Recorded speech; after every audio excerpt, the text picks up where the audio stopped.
How is everyone? In today's video, we are going to be talking about iOS 14, and I guess we can start a series called Let's Take a Look, because yesterday's Let's Take a Look video got quite a lot of views, and that was the video where we took a look at the Xbox Series X. Now, I do get some things wrong in these videos, so I thank everybody for being respectful in the comments section. Well, most people being respectful. A few people got triggered because I forgot a few things about the Xbox, and they actually reminded me of them down in the comment section below. So if I get anything wrong, please let me know down in the comment section below. Please don't be disrespectful. We don't need that. But apart from that, let's move right into the video. I am technically an Android user. I have used and am using a Xiaomi Mi 8 as my daily, running on the latest Android version. But I do have a secondary phone, and that is the iPhone 8 Plus. So I feel like I'm able to give kind of a good view on the situation on iOS 14, on all the updates. So today we're just going to talk about them. We're going to take a look at them in a slight bit more detail, and that's going to be the video. Starting off, I watched the keynote today, and the first thing that was brought to my attention was the app drawer. Yes, it's an app drawer. You could call it an app library. I don't care what you call it, it's an app drawer. Now, it is beautifully made, don't get me wrong. Of course it is. They always do that. They always strive to make things better. Now, I still do prefer my Android app drawer, but it does sort of look like Apple is implementing all these features that Android has had for a while now, and on stage making them sound as if they were something new. Now, of course, they can't use the word new, they can't use the word we invented, but they do make them sound exciting and new, and I guess that's what they're good at. They're good at making old features, kind of renovating them, making them seem new, making them that little bit better. Even though, as I said, I prefer my Android app drawer. But hey, look, they added the app library. It allows you to basically group your apps all into one spot, and they also added the option for removing some of the unnecessary pages on your home screen, so that way it is much easier to get to the app drawer or app library and have all your apps there. So they're basically starting to allow for a much cleaner home screen. Even though you could shove things into folders, well, now you have this app library full of all your apps, and you can remove the unnecessary pages from your home screen so that it's much cleaner and much easier to get to them. So that's pretty nice, I guess, right? They're starting to make the iPhone a little bit more customizable. They're giving you more features. They're allowing for the home screen to get a little bit more complicated. That's good, isn't it? Well, I mean, Apple users are really into simplicity, so I don't know how well that is going to go down with them, but hey, at least the option is there for it. You technically don't need to use it, but the option is there if you want it. So now let's move on to the next thing. Widgets. Wait a minute. Isn't that also a feature that was in Android for a very long time? Oh, I must be wrong. In iOS 14, they have added widgets. So if you swipe left, you will get a bunch of widgets. Now, these widgets can range from the weather widget to calendar widget to a bunch of really nice customizable widgets. Basically, you can change the size of them. You can place them anywhere you want on your home screen. Again, they have pioneered it. They have made it look more beautiful. The widgets do look better than they look on Android. Let's be honest. The widgets on Android always were a little bit rough around the edges. Of course, there are a few nice ones like the Google Now one, but let's be honest, the iPhone widgets look a lot better. It's only the fact that annoys me that they went up on there on stage and showed it off as if it was something new, something that wasn't created before, when in reality Android has had these for a while now. And I might be getting a little bit triggered here, but that is because a lot of iPhone users are now going to be coming up to me, showing off their brand new widgets, showing off their brand new app library, and telling me how much better it is. And I'll just be there like, yes, you know we've had this for like multiple years now. Yes. So I mean, if you're not one of those people that's going to be annoying Android users, that's cool. Be happy with your widgets, be happy with your app library, but please don't annoy Android users with it, because I'm cool with people that want iPhones, but just don't come up to me and start annoying me about how much better your phone is than mine, because I'm not going to go into that. So the next thing they have added is I have all my things here on my widget. I'm not even joking. Oh yes, picture in picture. They added picture in picture. Now this is pretty cool, let's be honest.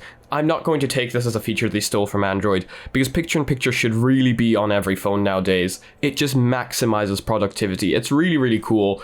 Basically, what they've added is, again, just a better version of what we have on Android. They made picture-in-picture just a lot better. They actually allowed you to resize it, which isn't a thing on Android. So you can resize the picture-in-picture when it's on your home screen, and if you want to get rid of it, you can swipe it to the left, and it'll actually continue playing. Now, that's pretty damn cool. Basically, you can have YouTube videos playing in the background and not being invasive. Pretty damn cool. That's background play for you. But yeah, no, picture-in-picture is now a thing on Apple, and I think that's actually really good. I'm not going to take that as a negative, because I think that maximizes productivity, and I think everybody should have access to that type of productivity. So props there for them. Congrats for actually adding a good feature. I feel like this is going in the right direction. I think they're allowing the iPhone to get a little bit more complicated, which is very good, because if you guys know me, I like customization. I like having the option to change things. I'm really agreeing with the features they're adding right now. Now, what I don't agree with is them calling the following features new. Because while this one might be pretty cool, the ones after it are really just things that were already in other messaging apps and aren't that exciting. But I guess that's the thing. They have this way of making everything seem exciting, isn't it? When they go up onto that stage. That's why we all watch them. So the next feature we have is pinning messages. Now this one's pretty cool. It basically allows you to pin the most important messages to the top of your Messages app. Pretty cool. That feature isn't actually in a lot of messaging apps, which I think it should be. This is a new feature that they actually invented, so congrats there. This one works really well. I can see this coming in super handy in multiple occasions, so congrats there.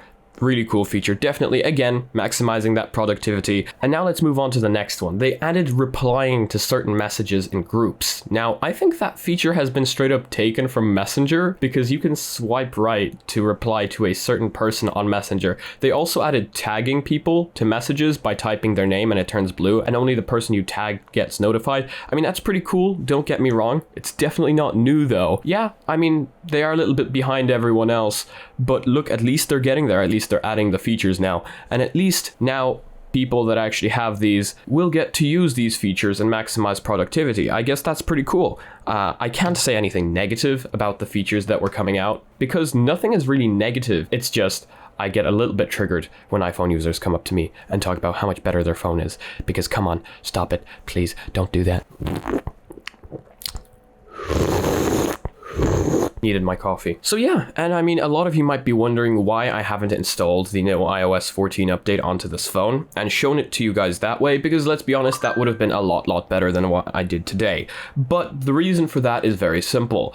I have jailbroken this phone and I have added a crap ton of customization, including widgets. So I don't really want to be updating it to iOS 14, losing that jailbreak, losing all my customizations. That's simply the only reason. So just before we go into the outro, I just want to talk about how this will work on iPad, because I think that is where these features will really shine. Because this thing is so enormous, I can totally see myself using the app drawer on this and having all the apps fit on the screen really nicely. I can also totally see productivity being absolutely through the roof with picture-in-picture on something this big. Imagine having your little window down here playing whatever you're watching, and then having the entire rest of the screen to do whatever you want to do. Now, that actually brings the iPad to be more PC-like than ever, maximizing productivity and making it look really nice.